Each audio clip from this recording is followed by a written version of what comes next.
On July 2, 1966, 3 young women vanished without a trace from Indiana Dunes State Park, leaving behind a mystery that remains unsolved to this day. Renee Bruhl, 19, Patricia Blau, 19, and Ann Miller, 21, set out for a day at the beach but never returned home, sparking a decades-long investigation filled with conflicting witness accounts, potential criminal connections, and numerous theories about their fate. Renee had been married for 15 months to Jeffrey Bruhl, a 21-year-old accounting student. Their marriage, while seemingly stable on the surface, may have been experiencing some turbulence. A letter found in Renee's purse, written 2 weeks before her disappearance but never sent, suggested that she was considering leaving her husband. The letter cited Jeffrey's tendency to spend excessive time with his friends working on hot rod cars as a point of contention. Despite this potential marital discourse, Renee's family downplayed the significance of the letter, suggesting that she might have written it in a moment of frustration and later decided against sending it. This discrepancy between the letter's content and the family's interpretation adds a layer of complexity to understanding the young woman's state of mind leading up to her disappearance.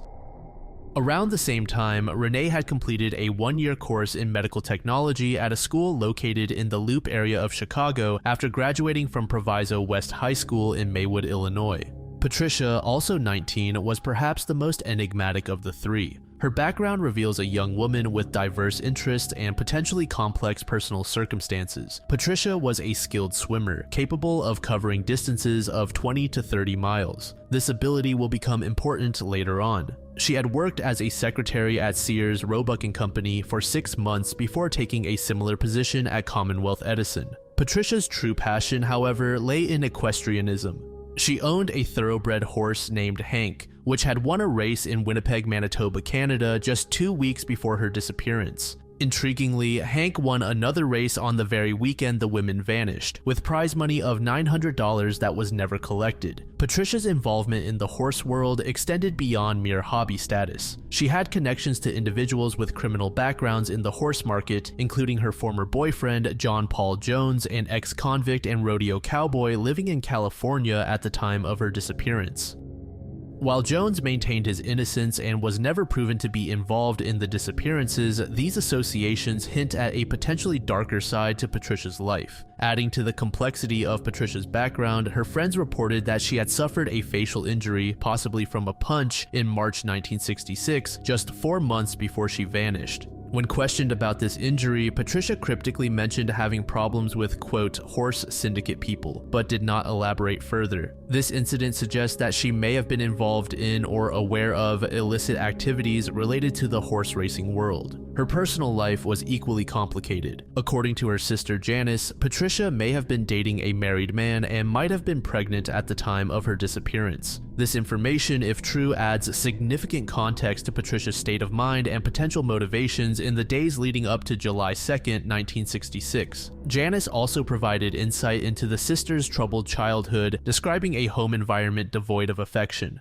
"There was no love at all," Janice recalled. "I don't ever remember my parents kissing me or telling me they love me or holding me on their lap." This difficult upbringing may have influenced Patricia's life choices and relationships as a young adult.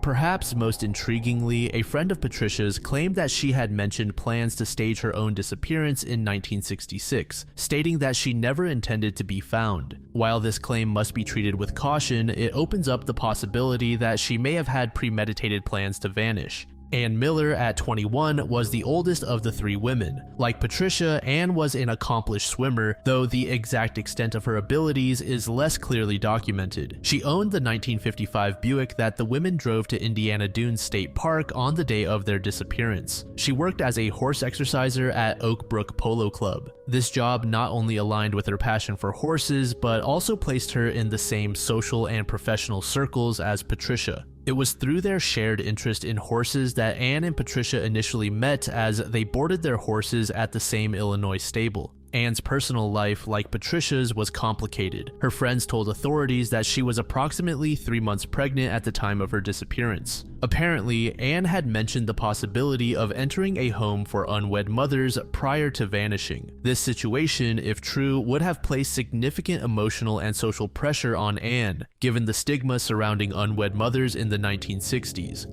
Like Patricia, Anne was reportedly dating a married man. This parallel in their personal lives suggests that both women were navigating complex romantic relationships that may have contributed in the lead up to the incident. The events of July 1st, 1966, the day before the women vanished, provide crucial context. Both Patricia and Anne returned to their respective homes shortly before dawn on July 2nd. The nature of their activities during the early morning hours remains unknown, but the timing is certainly intriguing. Were they involved in some late night or early morning activity related to their disappearance? Or was this simply a case of young women enjoying a night out before a planned beach trip? Janice, Patricia's sister, recalled an interaction with Patricia on July 1st that left her unsettled. She described Patricia as not seeming normal and looking scared. Even more troubling was a conversation Janice had with Patricia shortly before the disappearance. She started crying. She never cried, Janice recounted. She said she was in terrible trouble. This emotional outburst, so out of character for Patricia, suggests that she was grappling with serious issues in the lead up to the next day. On July 2nd, 1966, the three young women set out for a day of sun and relaxation at Indiana Dunes State Park, never to return home. The day began around 8 a.m. when Anne, driving her 1955 Buick, picked up Patricia from her family's residence on Drury Lane in Westchester, Illinois. Patricia informed her mother of their plans, assuring her they would return early in the evening to allow Renee time to prepare dinner for her husband. This casual mention of their expected return time would later become a poignant detail in the investigation. After collecting Patricia, Anne drove to the west side of Chicago to pick up Renee from her home on West Fulton Street. The trio then made a brief stop at a store to purchase suntan lotion, a mundane act that would be one of their last known movements. The women arrived at Indiana Dunes State Park at approximately 10 a.m. Anne parked her car in the lot, and the three friends hiked to a spot about 100 yards from the Lake Michigan shoreline. They settled in for what they expected to be a pleasant day at the beach. A couple reported seeing the three leave their belongings on the beach around noon and enter the lake together. This sighting is significant as it establishes that the women were still together and apparently enjoying their day as planned. The next critical sighting occurred sometime after 12. The same couple who had seen the women enter the water now observed them speaking to an unidentified man operating a small boat. This vessel was described as a 14 to 16 foot long white boat with a blue interior and an outboard motor. The witnesses reported that the women boarded this boat and headed west with the unknown driver. As the day progressed, more witnesses came forward with sightings, though some accounts conflicted. Later descriptions of the boat operator portrayed him as a white male in his early 20s with a tanned complexion and dark wavy hair, wearing a beach jacket. A particularly valuable piece of evidence came from a park visitor who had been filming home movies that day. When investigators reviewed this footage, they were able to narrow their search to two specific boats. The first was a fiberglass 16 to 18 foot long trimaran runabout with a 3-hulled design. This boat matched the description given by earlier witnesses and was operated by a man fitting the description of the unidentified driver. Crucially, 3 females matching the description of Renee, Patricia, and Anne were seen aboard this smaller boat in the footage. The second boat identified in the footage was a larger vessel, a 26 to 28 foot Trojan cabin cruiser. This boat was seen at approximately 3 p.m., about 3 hours after the women were first observed entering the smaller vessel. The cabin cruiser had 3 men aboard, along with 3 women believed to be Renee, Patricia, and Anne. Investigators developed a theory based on these sightings. They speculated that the women might have been dropped off on the beach by the driver of the smaller boat while he returned to retrieve 2 male friends and the larger cabin cruiser. This theory attempts to explain the gap in time between the sightings and the change in vessels. Supporting this theory, some witnesses reported seeing the girls eating and walking along the sand dunes after their initial boat ride. They were then allegedly approached by another unidentified man who accompanied them onto the cabin cruiser. Witnesses noted that this larger boat was equipped with a radio or telephone antenna but did not have a name printed on its stern. While this final sighting has never been definitively confirmed, authorities authorities consider it reliable. As dusk approached, the couple who had first spotted the women in the afternoon made a concerning observation. They noticed that the belongings of the women remained unclaimed on the beach. Alarmed by this, they reported their observations to a park ranger. Renee had left her large-sized towel, shorts, blouse, cigarettes, suntan lotion, 25 cents, and her purse containing approximately $55 in checks. Anne's belongings included denim shorts, a polo shirt, shoes, a white bathing cap, a comb, and her thermos bottle. Patricia had left behind a yellow robe, sunglasses, a transistor radio, a white print towel, and her wallet containing $5. The park ranger collected these items and stored them in the park superintendent's office. At this point, there was no immediate cause for alarm, as it wasn't uncommon for beachgoers to leave items behind accidentally. The true gravity of the situation only became apparent 2 days later on July 4th. Patricia's father called the park office inquiring if anyone had seen the women. This call triggered the realization that something was seriously amiss. Park rangers soon learned that missing persons reports had been filed for all 3 women over the weekend by their families in Illinois. With this new information, the rangers began a more thorough investigation of the park. They located Anne's Buick still parked in its original space in the lot. Her car keys were found with the belongings collected from the beach, and additional items of clothing and personal effects were discovered inside the vehicle. The park rangers promptly contacted other law enforcement agencies, including the United States Coast Guard. However, due to the delay in realizing the women were missing, a full-scale search was not initiated until July 5th, 3 days after the trio was last seen. The search efforts extended to a 6-mile stretch of beach west of the state park near the Ogden Dunes. Investigators meticulously combed through the area, hoping to find any clues that might shed light on the women's fate. However, despite extensive efforts, no trace of Renee, Patricia, or Anne was found. In the days and weeks that followed, investigators delved deeper into the background of the 3 women, exploring various theories about their disappearance. They considered the possibility of voluntary disappearance, accidental drowning, and potential connections to criminal activities. However, each of these theories had its flaws. The possibility of accidental drowning, while considered, seemed unlikely given the swimming abilities of the women. Patricia was known to be an exceptionally skilled swimmer. Anne was thought to possess similar abilities, while Renee's family stated she had fair swimming skills. Investigators explored the possibility that the women might have chosen to disappear voluntarily. This theory gained some traction when a note was found in Renee's purse suggesting she was contemplating leaving her husband. However, her family downplayed the significance of this note, suggesting it might have been written in a moment of frustration and later reconsidered. The voluntary disappearance theory was further complicated by the fact that the women left behind personal belongings, including Ann Miller's car, which remained parked in its original spot. A more complex theory emerged related to the women's involvement in the horse world. All 3 were horse enthusiasts, which led investigators to explore potential connections with criminal elements in the horse market. The women frequently rode horses at Tricolor Stables in Palatine, Illinois, owned by George Jane. George was embroiled in a bitter dispute with his brother Silas, both of whom had criminal backgrounds. This connection to the brothers added a layer of intrigue to the case. Silas in particular became a person of interest in the investigation. After the women vanished, he allegedly told a sheriff that he had 3 human bodies buried beneath his house. Law enforcement took this comment seriously and planned to search his property. However, the sheriff involved was killed in a farming accident before the search could take place, leaving this lead cold. Furthermore, one of Silas Jane's workers owned a blue and white motorboat that he often took to the Indiana Dunes.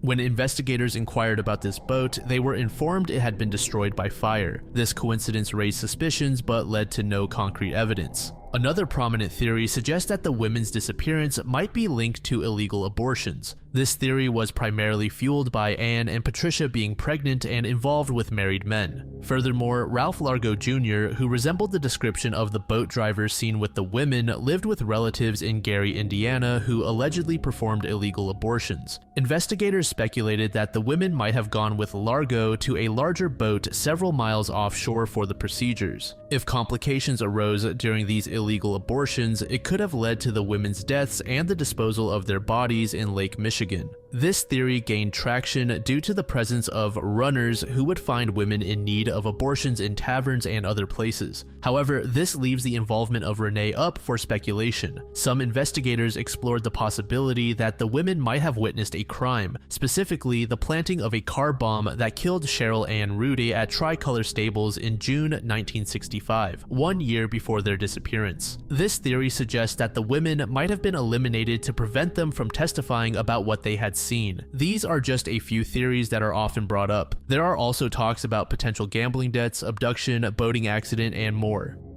As of 2025, about 6 decades after their disappearance, the true fate of these 3 young women remains unknown.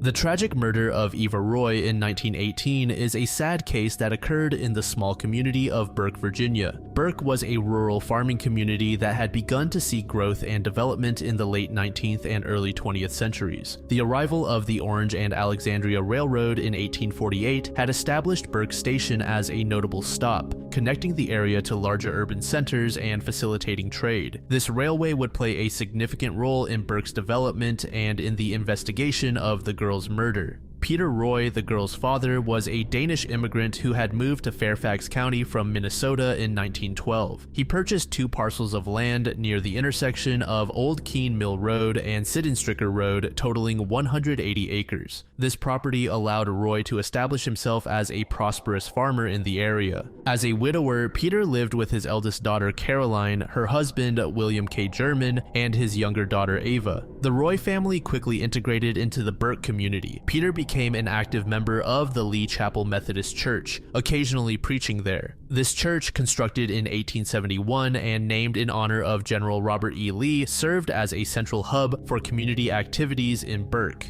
Ava, born on September 21, 1903, was known in the community for her kindness. At just 14 years old, she had already taken on responsibilities beyond her years. For example, teaching Sunday school at church. This involvement in community life made her a beloved figure among residents. Fast forward to August 6, 1918, she was tasked with tending to the family's small herd of cows. At around 9 a.m., she set out from her home to carry out this routine chore. As the day wore on and Ava failed to return home, concern began to grow within the household. Peter, upon returning from his business in town and finding his daughter absent, initiated a search. The close-knit nature of the community quickly became evident as neighbors joined in the effort to locate the missing girl. The search continued through the night and into the next day. Approximately 24 hours after Ava's disappearance, the community's worst fears were realized. Her body was discovered in a wooded area near the old Hans house. She had been sexually assaulted and strangled to death. Her body was found tied to a tree, bound with strips torn from her own clothing. This brutal act of violence against a young innocent girl sent shockwaves through Burke and the surrounding areas. Dr. W.I. Roby, the county coroner, was called to the scene to examine Eva's body. He confirmed that she had been brutally assaulted before being strangled to death. Throughout her body, there were numerous scratches and cuts. In their shock and grief, well-meaning neighbors who discovered the body inadvertently compromised crucial evidence. They moved her body and, in an attempt to provide dignity in death, washed her clothing. These actions, while born of compassion, destroyed vital forensic evidence that might have helped identify the perpetrator. News of the murder quickly spread, making headlines not only in Fairfax County but also in Washington, D.C. and across the country. The brutal nature of the crime, coupled with Ava's young age and her standing in the community, captured public attention and fueled a demand for swift justice. A coroner's jury was quickly appointed to begin the formal investigation. They reached a preliminary conclusion stating, "We, the jury, find that Eva Roy came to her death at the hands of some unknown person, and the indications point to Lou Hall as the probable perpetrator of the crime."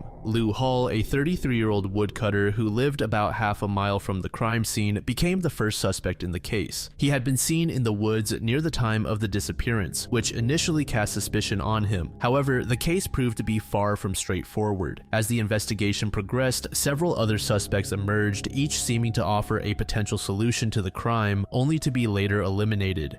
The twists and turns of the investigation would keep the community on edge for months. One such suspect was William Wooster, a 16-year-old who had recently been released from an insane asylum. Wooster was arrested for assaulting another girl, which initially seemed to connect him to the murder. However, investigators soon determined that he had not been in the vicinity of Burke at the time of the crime. Another lead emerged when a soldier who had deserted from Camp A.A. Humphreys, now Fort Belvoir, was apprehended. This unnamed sergeant was found near Charlottesville, Virginia, with scratches on his face and hands, wearing freshly laundered clothes, and claiming to have no memory of recent events. These circumstances initially appeared suspicious, but after thorough investigation, Sheriff Allison concluded that the soldier was not connected to the murder. Perhaps the most dramatic turn in the investigation came with the arrest of Ben Rubin, an escaped inmate from Lorton Prison. Rubin, who had been serving a 3-year sentence for housebreaking, was apprehended by police on September 19, 1918, for assaulting a young girl. During his arrest, he confessed to Eva's murder, providing a detailed account of the crime.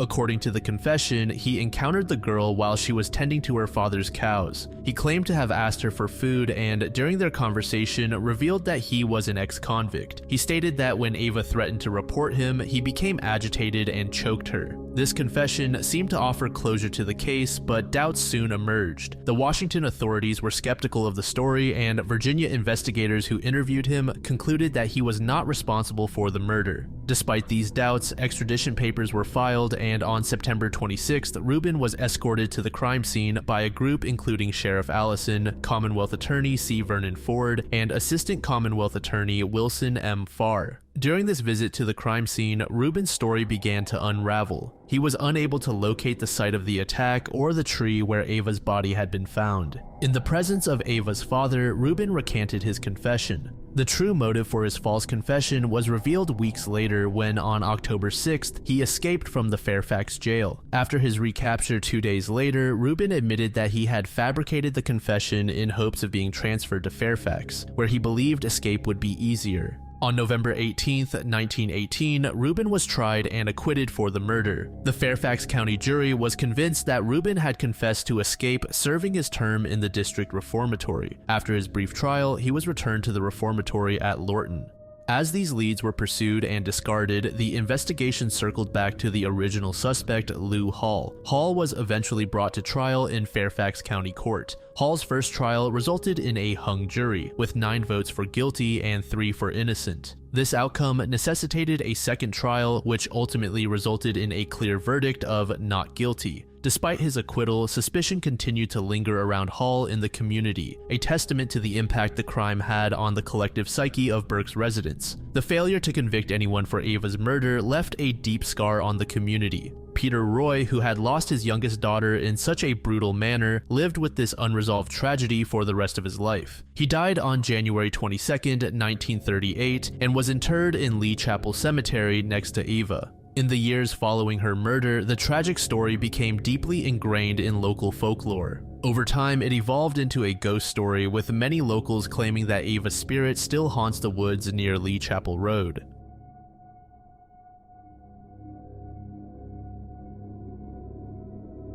Corrie McKeague's story begins in Perth, Scotland, where he was born on September 16, 1993. Growing up in Cupar Fife, Corrie enjoyed a relatively happy childhood with his 2 brothers, Macahan and Derek. The 3 boys were close in age, with Corrie and Derek being particularly close, often mistaken for twins due to their similar appearance. The McKeague brothers spent their early years in a home filled with pets, including a dog named Homer and a rat called Stuart Little. They lived near their primary school and took full advantage of their proximity to the countryside, often spending days riding bikes, playing in streams, and building dens with friends.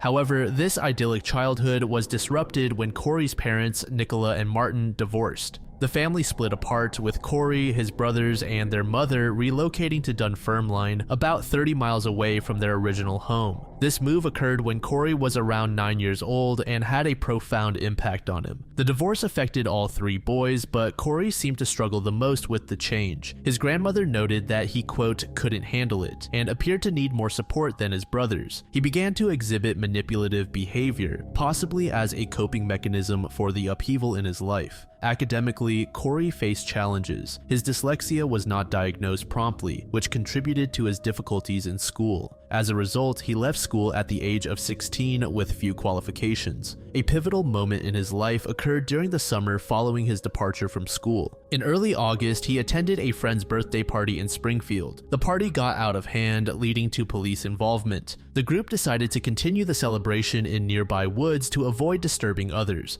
However, tragedy struck as they crossed a railway track to reach the woods. As the group approached a level crossing, a train passed at high speed. They heard a loud bang, and it soon became clear that one of Corrie's friends had been hit by the train. This traumatic event had a lasting impact on Corrie, shaping his approach to life and potentially contributing to his future risk-taking behavior. Following this incident, Corrie's life took several turns. At 17, he moved out of the family home and into a flat in Dunfermline with his older brother Macahan. During this period, Corrie developed a penchant for partying, often going out in the town center. Corrie's professional life was marked by a series of false starts. He began training as a hairdresser at Adam Smith College in Kirkcaldy, but dropped out. He then enrolled at Perth College University to train as a fitness instructor. However, this too was short-lived. He cycled through various jobs, including working in a clothes shop, at a call center, and as a fitness instructor. Despite these setbacks, his life took a positive turn when he decided to join the Royal Air Force at the age of 19. This decision was influenced by his maternal grandfather's service in the RAF.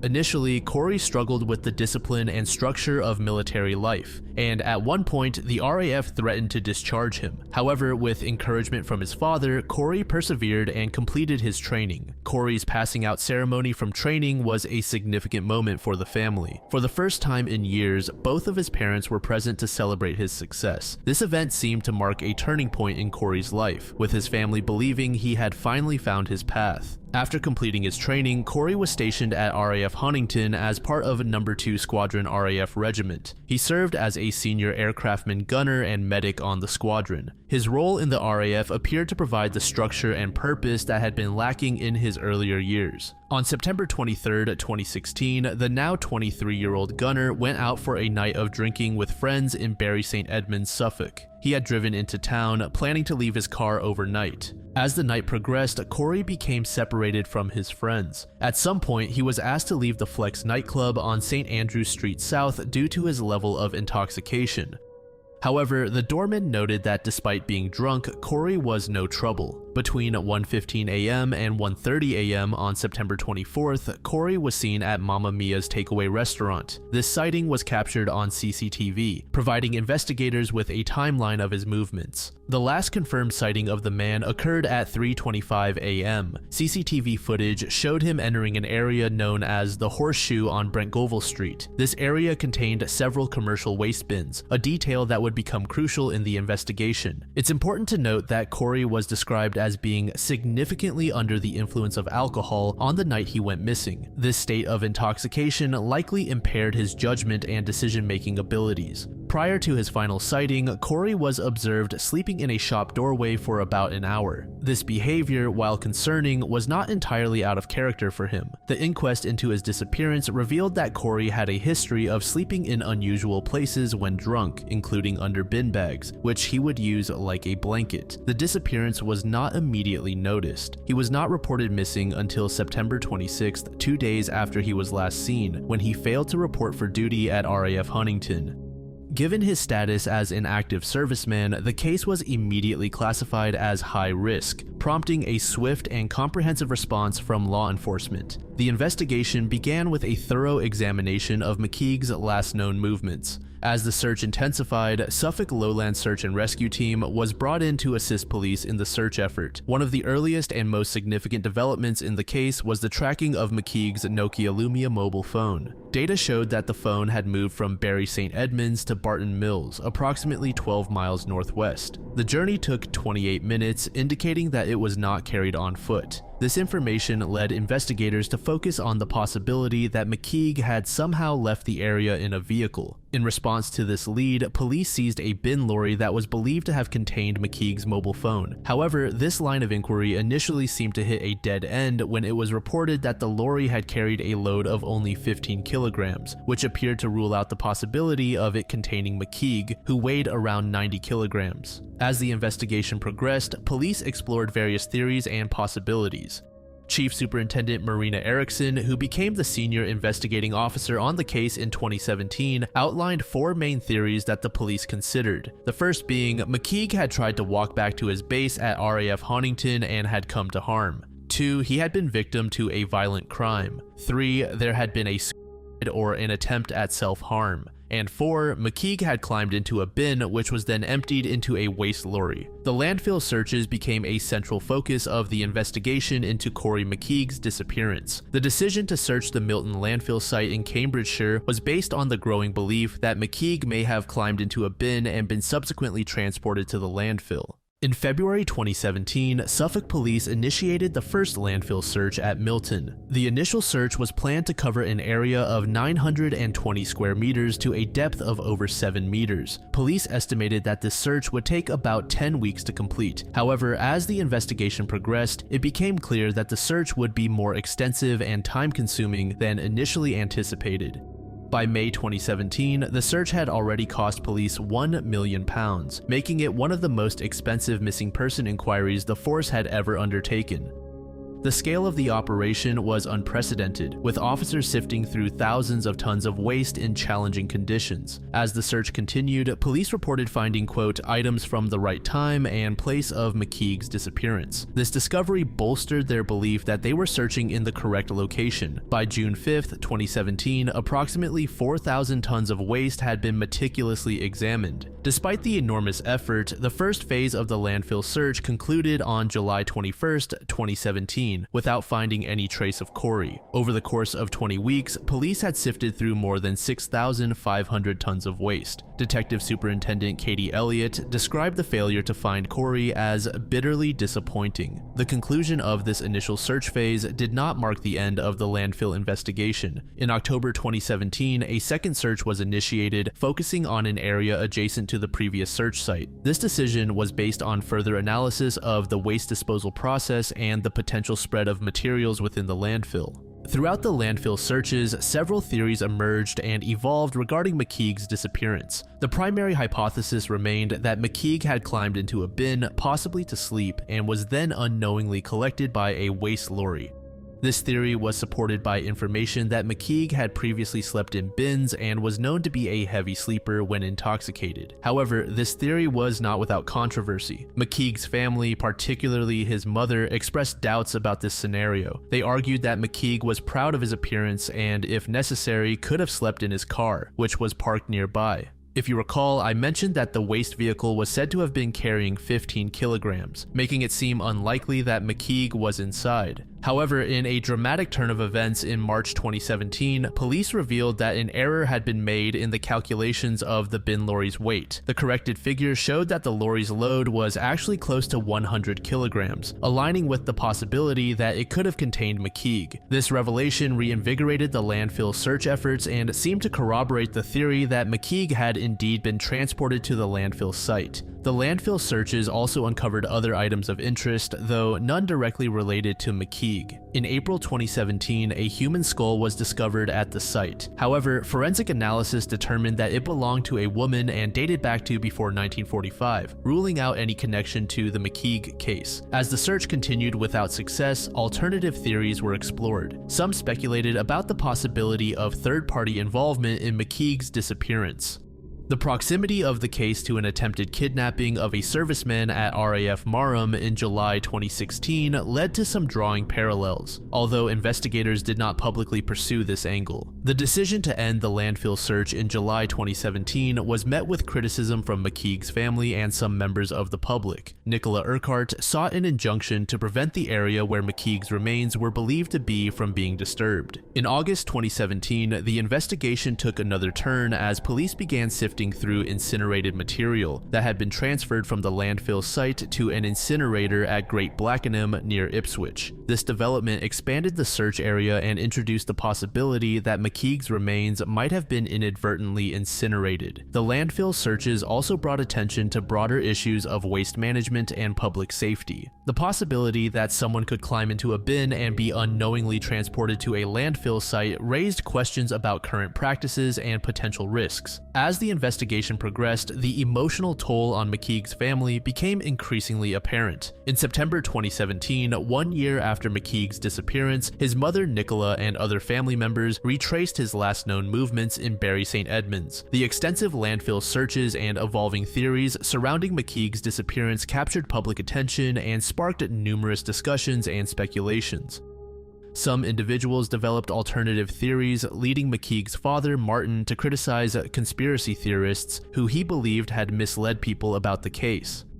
Despite the lack of definitive findings, the landfill searches provided valuable information that shaped the overall understanding of the case. The investigation's focus on the waste disposal route and the landfill site helped to narrow down the possibilities and provided a framework for interpreting the available evidence. The conclusion of the landfill searches did not mark the end of the investigation. Police continued to review and analyze evidence, considering all possible scenarios. However, as time passed, the likelihood of finding McKeague alive diminished, and the focus shifted towards determining the circumstances of his disappearance and presumed death. In March 2022, an inquest into McKeague's death concluded that he had died after climbing into a bin, which was then tipped into a waste lorry. This finding largely aligned with the theory that had driven the extensive landfill searches. The inquest determined that McKeague's death was due to compression asphyxia in association with multiple injuries. The jury concluded that his death, quote, was contributed to by impaired judgment due to alcohol consumption.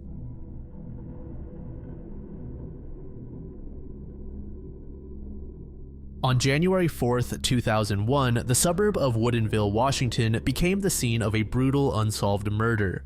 Mike Emert, a successful 40-year-old real estate agent, fell victim to a planned and ruthlessly executed crime. The day began like any other for Mike. He woke up, had breakfast with his wife Mary Beth, and headed to work at the Windermere Real Estate Agency. At the office, Mike joked with a colleague about having a meeting later that day with a weird dude who had called him directly. This offhand comment would later take on a sinister significance. In his day planner, he had noted a meeting scheduled for 11:30 a.m. with a client named Steven. This was to be their second meeting, as Mike had shown Steven several properties just the day before, including the house in Woodinville where the crime would ultimately take place. At 11:30 a.m., Mike arrived at the Kirkland Park Place shopping center, a location he had agreed upon with Steven for their meeting. This choice of meeting place rather than at Mike's office or directly at the property would later be seen as a red flag by investigators. It was unusual for a real estate agent to meet a client at a third-party location, especially for a second showing. Mike and Steven met in the parking lot of the shopping center. Steven was described as a man in his early 50s who walked with a pronounced limp and used a cane. He reportedly spoke with an East Coast accent and had told Mike that he had recently moved from Northern California and was staying with friends while house hunting. These details, later recounted by Mike's colleagues and wife, would become crucial elements in the investigation. After meeting at the shopping center, both men got into Mike's black 2000 Cadillac Escalade and drove to the property in Woodinville. The house was located at the end of a cul-de-sac valued at nearly $600,000 at the time. Its secluded location would later be considered a strategic choice by investigators, who believed the killer had specifically selected this property due to its isolation from neighboring homes. What transpired inside the house remains a subject of speculation, as there were no witnesses to the crime itself. However, based on the evidence found at the scene, investigators pieced together a chilling sequence of events. It's believed that as Mike was showing Steven around the upstairs of the house, likely in one of the bedrooms, he was suddenly attacked from behind. The initial blow, possibly delivered with significant force, may have stunned or incapacitated Mike, giving his attacker the upper hand.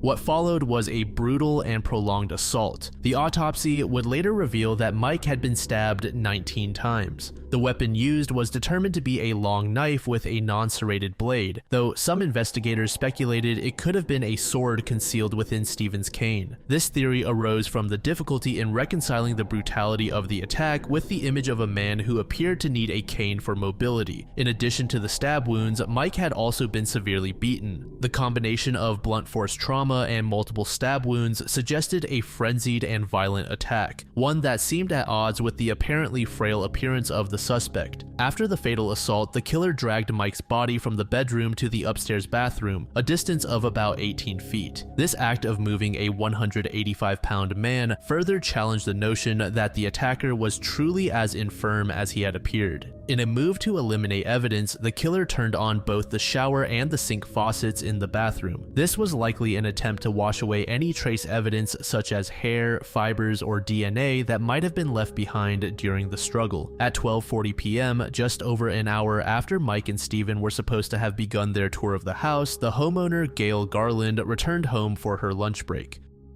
She entered through the garage and was immediately struck by two unusual details. The front door was ajar and she could hear the sound of running water coming from upstairs. The investigation also revealed that Stephen had contacted Mike exclusively through anonymous payphones, another sign that the crime had been meticulously planned. This suggested that whoever was responsible might have had prior experience committing this type of crime. Hoping to uncover some sort of a motive for Mike's murder, detectives dug deep into his personal and professional life. Hundreds of people were questioned, including his wife Mary Beth, his friends and family members, and a large number of his co-workers. Police even spoke with people that Mike knew for more than 10 years prior when he ran his original business in the Tri-Cities area. However, ultimately they weren't able to find anything substantial. One of the earliest theories to emerge was that Mike's murder was a robbery gone wrong. This idea stemmed from the fact that several of his personal items were missing. The wedding ring and watch were particularly valuable, with the ring described as a heavy gold band adorned with 3 diamonds in a horizontal row, and the watch being a Breitling worth approximately $3,000. However, investigators quickly dismissed the simple robbery theory. The level of planning and execution involved in the crime seemed far too elaborate for a mere theft. Detective Jim Doyen, who had also worked on the infamous Green River Killer case, noted the sophistication of the crime, stating, "It appears that he may have reconnoitered and actually singled out this home as the best place to assault Mike." Now that suggests some sophisticated criminal thinking going on. This observation led to one of the most persistent theories in the case, that Mike was the victim of a professional hit. Several factors contributed to this theory. First, the meticulous planning involved in the crime, including the use of anonymous payphones to contact Mike and the careful selection of an isolated property for the murder. Second, the killer's ability to overpower Mike, who was described as being in good physical condition at 6 feet tall and weighing around 190 pounds. Finally, the thorough cleanup of the crime scene, leaving virtually no physical evidence behind, suggested a level of expertise not typically seen in amateur criminals. Detective John Holland emphasized this point, saying, "Whoever did it is at least experienced." This statement further reinforced the idea that they were dealing with a career criminal or someone with specialized training. While the professional hit theory gained traction, investigators also explored other possibilities. They considered whether Mike might have been targeted due to professional jealousy or a personal grudge. This led them to scrutinize Mike's personal and professional relationships. As is common in many homicide investigations, Mike's wife, Mary Beth, was initially placed under scrutiny. Investigators thoroughly examined their relationship and Mary Beth's potential motives or involvement in the crime. However, they found no evidence to implicate her, and she was eventually cleared of any suspicion. Detectives also looked into Mike's business rivals and colleagues in the competitive world of Seattle area real estate. They investigated whether any professional conflicts or rivalries might have escalated to the point of murder. However, these inquiries also failed to yield any substantial leads or motives. As the investigation progressed without any clear motive or suspect emerging, detectives began to consider the possibility that Mike might have been the victim of a random killing. However, the level of planning and execution involved in the crime made this theory seem unlikely. Amidst these broader theories, investigators also pursued specific suspects. One of the earliest and most intriguing was Jeffrey John Solo, a homeless man known to frequent the Kirkland Park Place Mall, where Mike had met Stephen twice before his murder. Solo became a person of interest due to several factors that seemed to align with the description of Stephen. He walked with a pronounced limp and used a cane, matching the physical description Mike had given of his mysterious client. Additionally, Solo was a Vietnam veteran who had worked as a counselor, details that corresponded with information Mike had shared about Stephen in the 2 days he had known him. Investigators approached Solo and questioned him about his potential involvement in the crime. During these interviews, Solo admitted to having used a similar scheme in the past, posing as a potential homebuyer to meet attractive female realtors and real estate agents. However, he insisted that these were romantic endeavors and not connected to any violent crimes. Solo cooperated fully with the investigation. He submitted to a polygraph test, which he passed, and provided samples of his blood and hair for DNA analysis. His criminal record showed convictions for fraud in the late 1970s, but there was no history of violent crimes. Solo's daughter, Hope, who had a complex relationship with her father due to his past actions, was determined to have him officially cleared of any involvement in the case. She stated, "No matter what he did, he was my father. He helped create the person I am. He showered me with love. He just didn't know how to be a husband or a father or a responsible member of society." After thorough investigation and analysis of the evidence, Solo was officially cleared as a suspect in March 2001. This elimination of Solo as a potential perpetrator left investigators back at square one, with no clear suspect, and a case that seemed to grow colder by the day. The investigation into the murder took a dramatic turn in September 2010, nearly a decade after the crime, when investigators made a crucial DNA match to Gary Kruger, a former Seattle police officer with a troubled past and a long criminal record. Gary's life was marked by violence and criminal activity from an early age. Born in 1948 near Seattle, Gary served in Vietnam with the U.S. Marine Corps before joining the Seattle Police Department in 1969. His career in law enforcement, however, was marred by controversy and accusations of excessive force. In 1974, while working as a Seattle police officer, he was involved in an incident where he used a chokehold on a Vietnam veteran who later died from his injuries. Remarkably, Gary faced no repercussions for this incident. This lack of accountability seemed to set a pattern for Gary's behavior in the force. Just a few years later, in 1979, Gary was involved in another violent incident. He severely beat a man while another officer watched. Although both officers were reprimanded, they faced no criminal charges. The victim of the beating received a mere $3,000 in civil court from the city. The incident that finally ended Gary's police career occurred in 1980. A man high on PCP attempted to shoot Gary with his own weapon. In response, Gary beat the man so severely that other officers had to intervene to stop him. This incident led to Gary being deemed a liability, and he was forced into retirement. After leaving the police force, he briefly worked as a real estate agent. However, this career change was short-lived and unsuccessful, leading to financial struggles and eventual bankruptcy. It was during this period of financial distress that Gary's criminal activities seemed to escalate. Throughout the 1980s, he was suspected of involvement in several high-profile murders. In 1981, former police officer Terry Dolan was shot dead outside his gas station. Gary was considered a prime suspect due to past grievances with Dolan, but there wasn't enough evidence to secure a conviction. In 1984, Jim Barry, a real estate attorney dealing with Gary's foreclosure, was found murdered in his office. The method of the murder suggested a personal vendetta or contract killing, and Gary's anger over his financial situation was considered a possible motive. Perhaps the most notorious crime linked to Gary during this period was the 1985 murder of Mario Vaccarino, a union leader. Mario was found dead in his bathtub, sprinkled with Parmesan cheese, a sign often associated with mob hits. Years later, Gary's wife Betty would claim that Gary had been paid to kill Mario. By 1986, Gary had turned to bank robbery. In October of that year, he was arrested following a high-speed chase in a stolen Chrysler. Authorities found evidence linking him to at least 10 bank robberies across Western Washington between 1984 and 1986. He pleaded guilty to 2 robberies and was sentenced to 15 years, but was released after only 6 years for good behavior.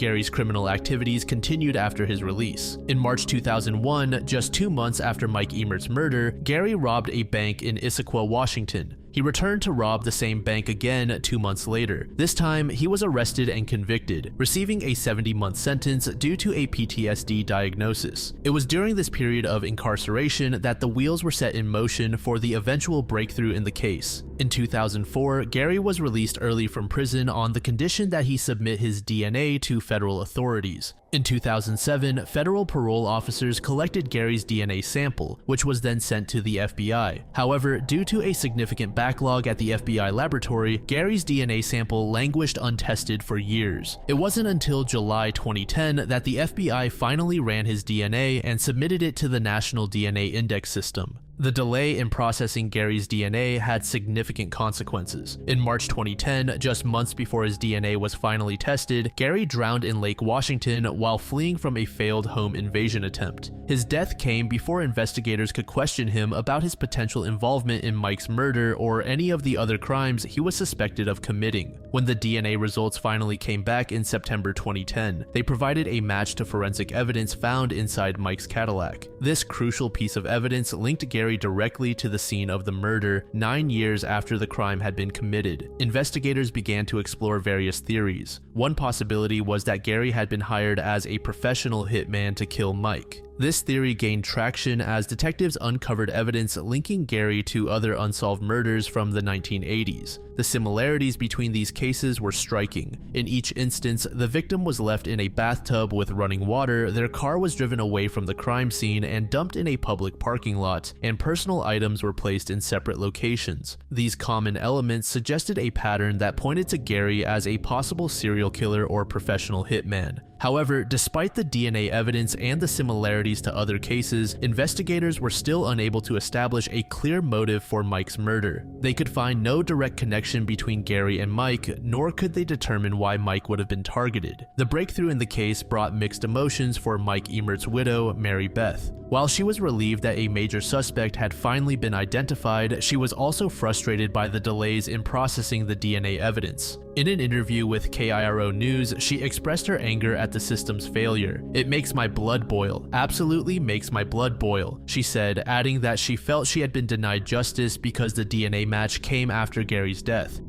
So this case is one of those that falls into a gray area. While it is officially considered unsolved by officials, many people are 100% convinced that Gary was indeed the killer, or at the very least he had a deep involvement in the murder.